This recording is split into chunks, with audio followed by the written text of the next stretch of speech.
Hello, hello. I am your host of the Accelerator, Lera Kooper. One of these days we will get a better production budget, but for now, bear with me for the sake of the content, please. So this is going to be a little bit of a different recording compared to usual. It's not going to be straight interview. We're really not even jumping straight into content. We're going to be doing a little bit of year in review and what's next, and how what's next also shaped what's next for the Accelerator. A year in review on the podcast. I think we got 15 episodes out, less than I would have liked on a self-assessment for the first year starting out in May. This is designed to be a resource for business owners, anyone that's really trying to look at their business as an asset and not just a job.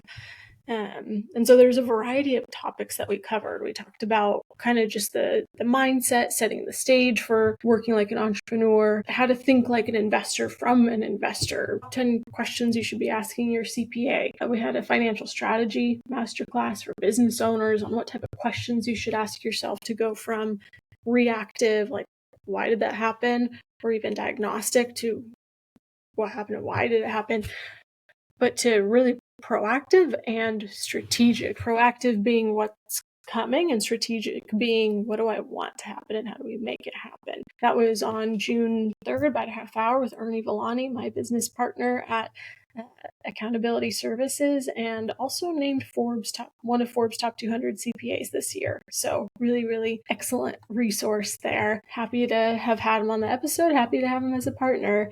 Talked about elevating brand value through strategic marketing with Janelle Sikora. Excellent resource, niches in marketing for accounting CPA firms, but a lot of principles apply across the board.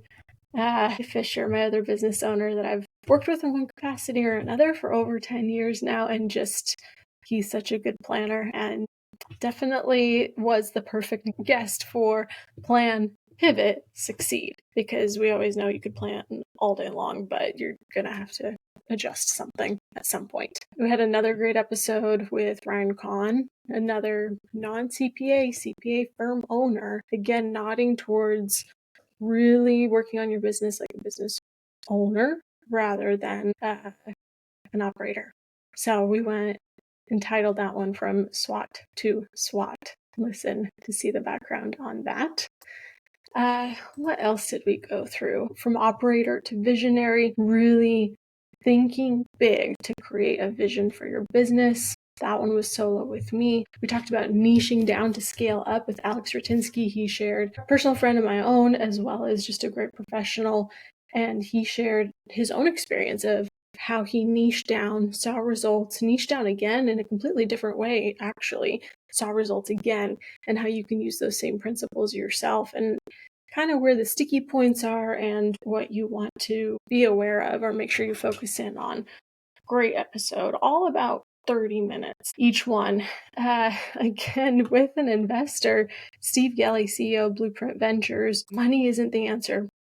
Profits are. Great episode where so many people focus in on, and this is great for my own memory, just going through these and the refresher on conversations, but so many people are focused on top line revenue and they burn through it without realizing. And so profits, that bottom line, that's what lets you that's what lets you stay in business. It lets you be sustainable. You don't want to be a flash in the pan. Another episode with Ernie, Forbes top 200 CPA, on resilience. He has an incredible story that we'll never be able to capture in just 2 episodes. Maybe we'll get a book out of him one of these days, but just an incredible background and story and resilience. We had Lori Nichols. She is a Seattle local that helps. She sold her own business. She had partners, and now she used that experience to succession plan with heart, really making sure it's done mindfully and that you're getting out of it what you want out of it, not just the dollar, because typically money has strings attached. And so you want to make sure that you're making well-informed decisions, especially when you're selling your assets. So she raised some excellent questions for reflection to consider even now before you're ready to sell, before you're even ready to consider a sale, so that you know what you want when the opportunity comes. Great one with Matt Hansen, 5 frustrations business owners face, and more importantly, how to overcome them. Really, really great one. A lot of this is self-reflecting, triage oriented. We had a great episode with Craig Taylor on security. He's the founder of Cyberhoop, but really had to protect ourselves in the digital age that we're in. The more secure you are, the less efficient you are. And so more security never brings more efficiency. But in this age, we have to be secure, and knowing the right questions to ask and what to be aware of and even who to trust potentially if you're outsourcing that. It's good to know what you don't know so you can at least be a productive part of the conversation. We had a really fun episode with Moss Boss, Lindsay Scher Burgess. We called that one Scaling Green. She started a business as a hobby, as a neat, really, really cool art installation or art project that really took off. And now it's corporate in some of the biggest establishments, hotels, corporate environments.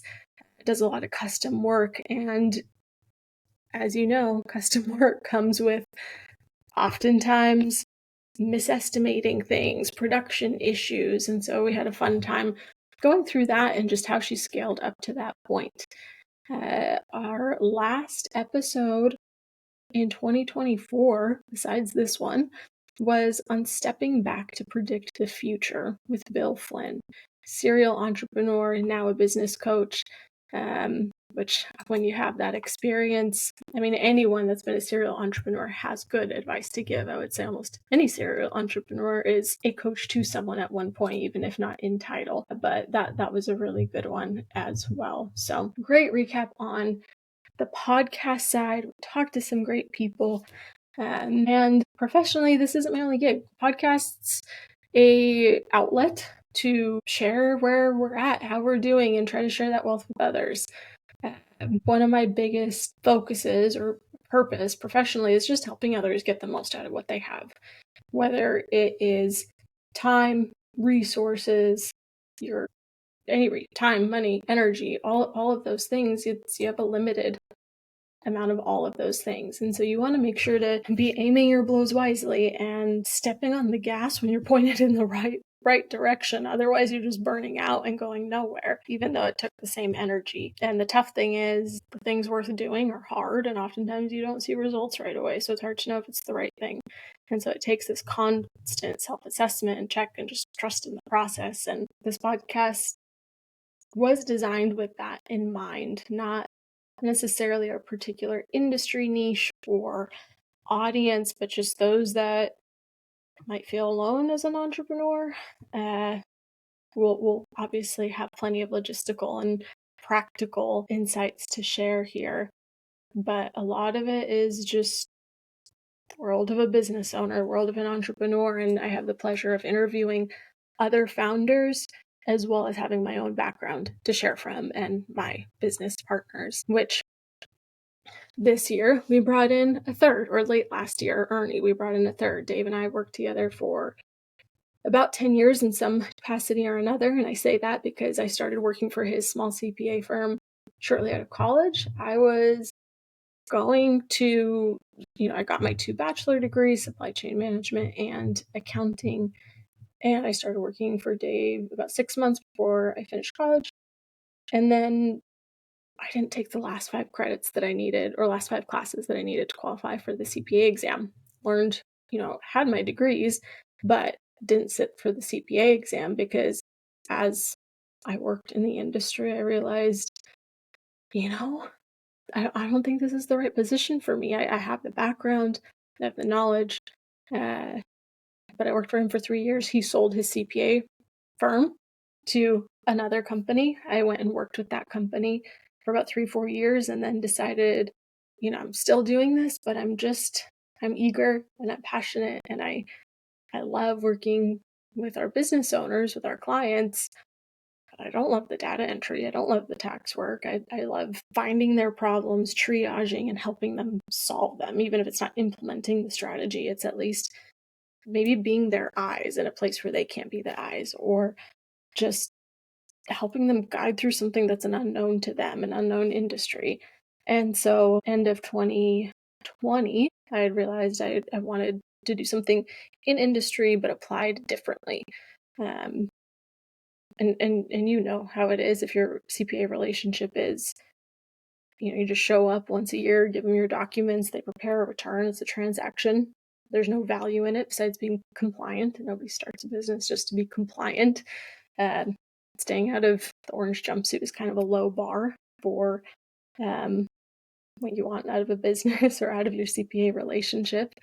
And so, you'd always see the story of the numbers and the financials and everything that happened this year. And because you've seen a lot of it, oh, they should have done this or they could have done that, or if they had just tweaked that. And so I had the idea with Dave of, let's do this differently, because this is our background. We understand it, but we just don't like the traditional approach. And so we bought a firm, really started flipping that model where we're focusing on, everything starts with accounting and the relationship and making sure you have good data. So then that builds on itself, feeds into your other tools, and helps you make those well-educated decisions, well-informed decisions. And that foundation, that basis is what lets you do projections and what-if scenarios, because what-if scenarios are a complete waste if what you're what-ifing is a question mark, if your books aren't in order.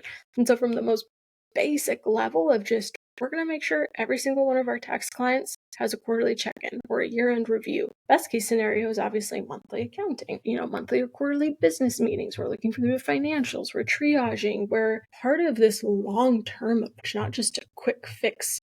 Not everyone has this $30,000 tax credit that they're eligible for. Tax efficiency isn't always in this magic wand. It's in the boring habits, unfortunately. That means habits mean something you do regularly, more than once a year. And so over the last 4 years, we've really been kind of slowly flipping that traditional model on its head, where CPAs used to use it, accounting was a means to an end just to get a tax return. And now everything's possible with good data. And then the tax return is just a box you have to check at the end of the year. It's compliance. You have to do it, but not the reason you're in business. The reason you're in business is to get the most out of what you have, whether it's your experience, circumstances, investments, what have you.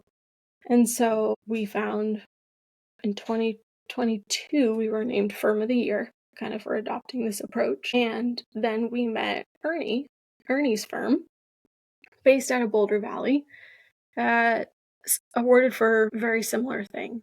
And over the next couple of years, we were in the same peer group that met regularly. We worked on some side projects together where we're just working on even something as simple as clarity of scope or clarity of services, because when you're flipping the model on its head, it's different than what people expect. It's different than what clients expect. It's different than your team expects.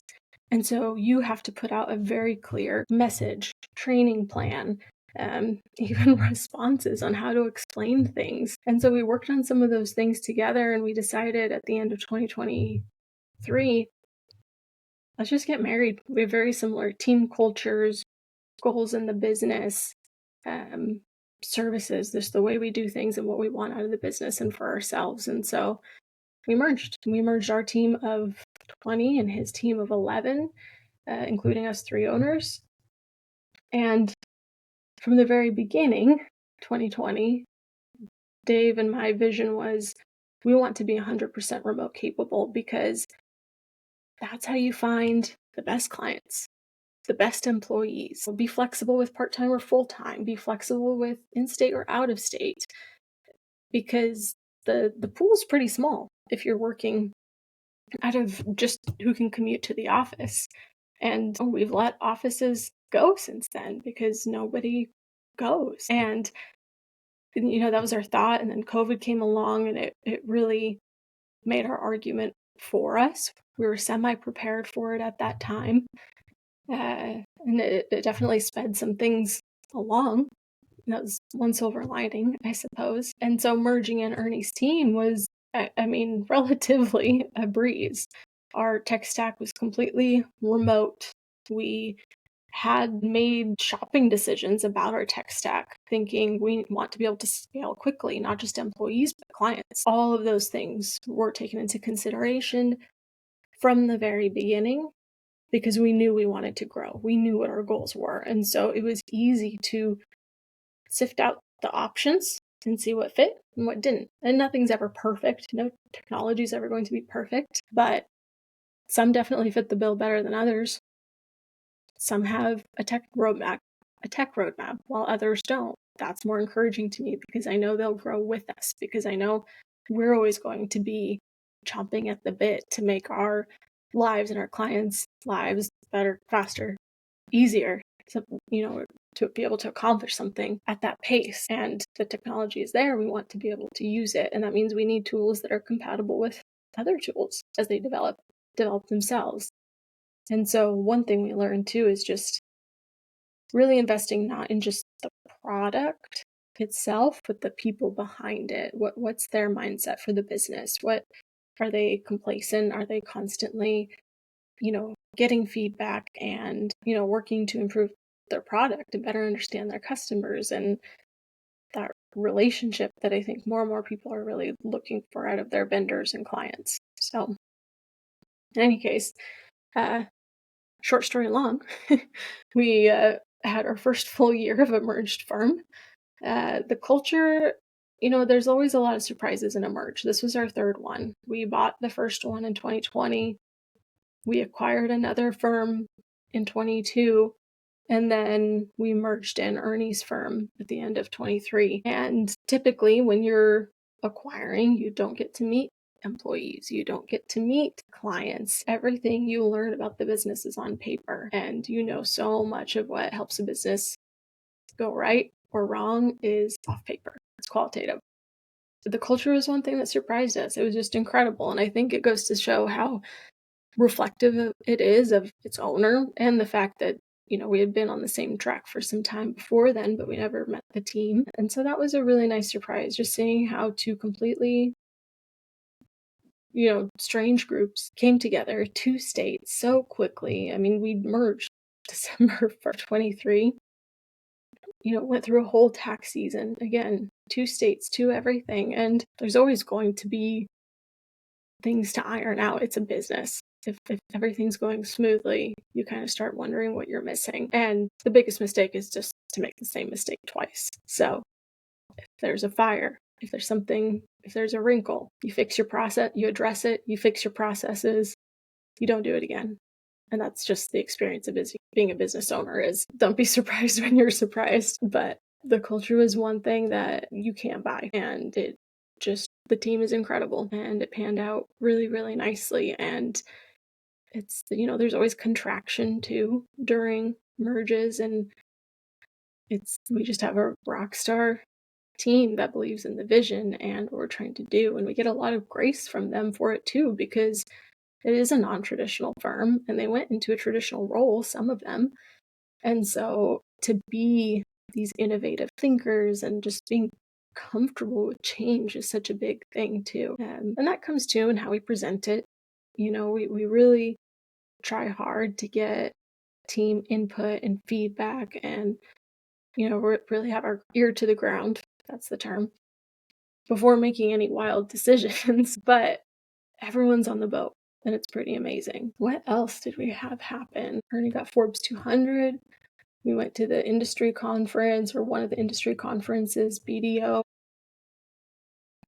One thing I learned going to those conferences is everyone's facing the same problems. It might be applied or manifested in very specific use cases, but everyone has cash flow issues, forecasting issues, customer issues, retention issues. Like, everyone has all the same problems generally. Obviously, you can provide better advice when you can niche down and speak to a specific target client, which I would say my experience from my position in the firm. I'm no longer doing technical work, but I am very involved in developing the business, the types of clients that we work with, how we work with our clients to make sure that they get the result that we intended when we started this business. And my expertise then is, my personal niche then would be accounting firms, CPA firms. We serve business clients, but my role speaks very, very directly to other CPA firm owners, because chances are I've already made the mistake. Chances are I've already done it, or I'm currently going through it. And, we had the pleasure for those reasons of, being on Canopy's annual summit this year. They're a vendor that we use for, and again, that's who I was referring to with the tech roadmap that is very aware of what's next and what their clients need. And it's fun to share that experience, because you realize how hard it is, and you just want other people to get over the wall and figure it out. And sharing is caring. That's what you learn.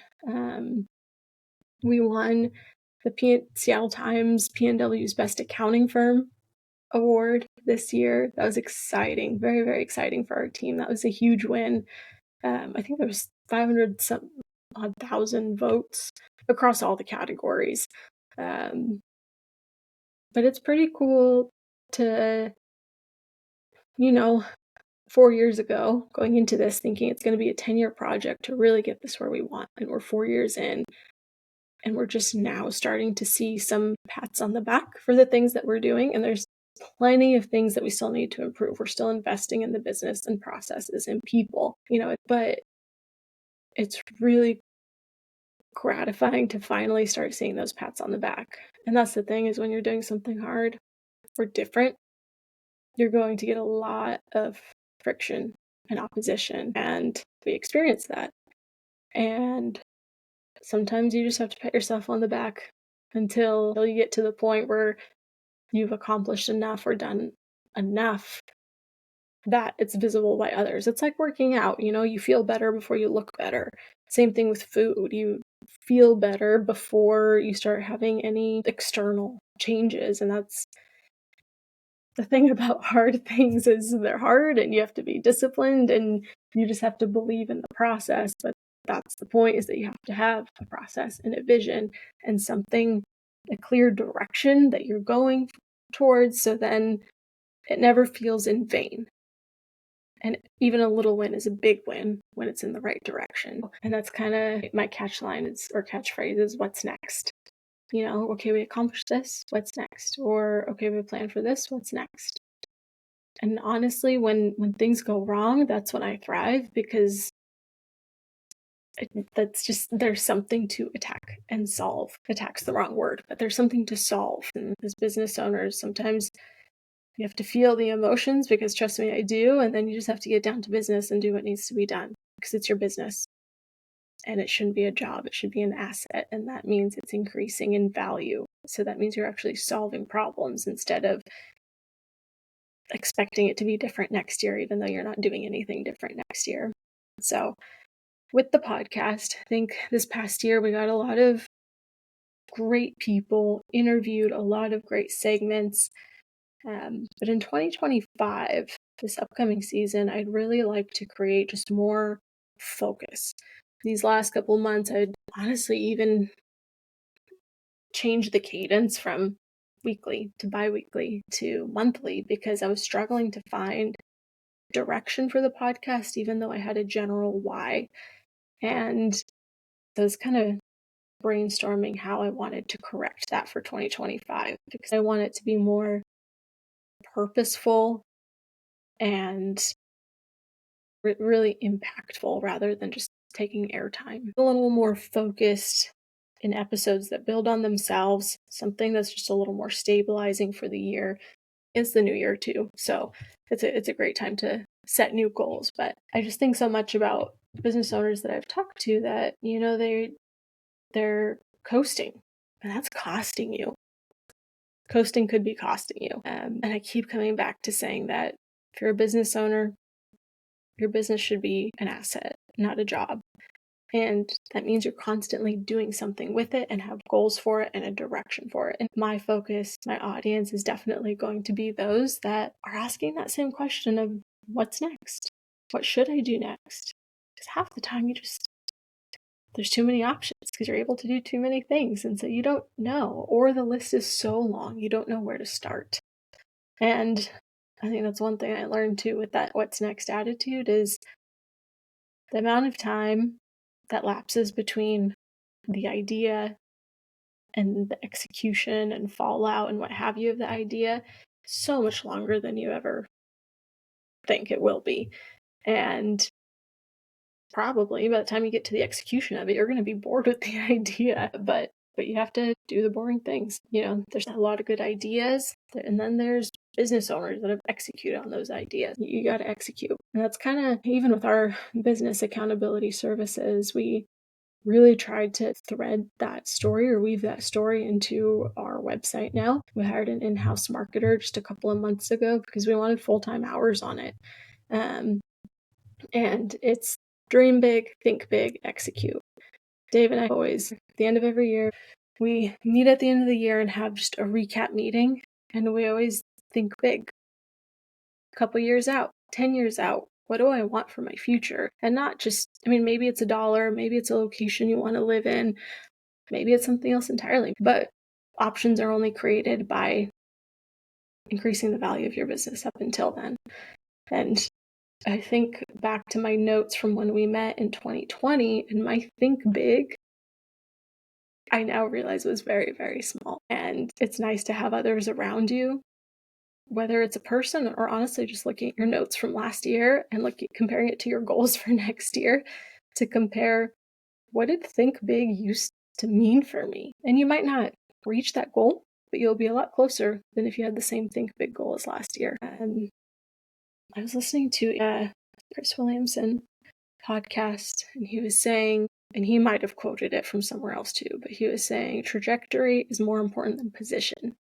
Because if you were the 350th best firm this year, but you were 400 last year, you're feeling great about it.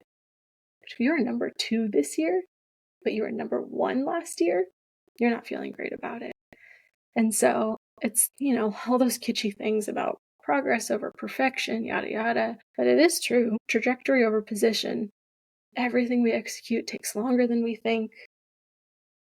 And it's just more about those small benchmarks than the end goal, because they all add up to the end goal. Now we're really rambling, but I want to go through a couple of topics that we'll be talking about and the deliverables that will be coming, which are our first for this season, because I want to give you something executable and tangible so that you can really customize it to you. If you fill it out, send it to me. I'll put my email in the description, because this is the fun part for me, is that puzzle of business, just figuring out how to get you from point A to point B. Because, and hopefully you understand by now that that's not a tax return that's doing that. And CPAs, or at least not all of them, are not synonymous with tax prep. CPAs, at least our kind on our team, are synonymous with advisory and strategy and helping you move towards your goal over the long term. So a couple topics that we'll be going through. We'll start with the foundation of just identifying the gaps that are holding you back. What does it mean to coast in business? How to identify areas holding you back. And then I'll be sharing a business health checklist to help pinpoint some of those gaps. We'll be talking through the art of delegation and systems, financial freedom through strategic planning, financial metrics, and how to align your financial goals, your quantitative goals with your personal vision. Honestly, how do you connect those two together? Because your business should be supporting your life's vision and wants. Building on that, we'll be working on how to reclaim your resources, your time for that CEO level, think big level work. Because we all know you can be busy, but busy isn't always impactful. And if you're a little lost, just creating a long-term vision that drives growth, breaking it down into actionable goals and then working backwards. It's exactly what we do financially. If, where do you want to be? Where are we at? How do we get there? And then we'll be talking about accountability, self-improvement, continuous improvement. And we're not reading 100 books on self-improvement. We're just, honestly, it comes down to accountability. Oftentimes we know what we need to do, we just need to do the thing. And so we'll talk about, habits and tools and even how to stay motivated, because I know discipline isn't motivation, but you have to develop discipline, and that takes a little motivation. So we'll talk about that as well. It's going to be a good next 6 episodes. Thank you for listening, and I'll see you in the next episode.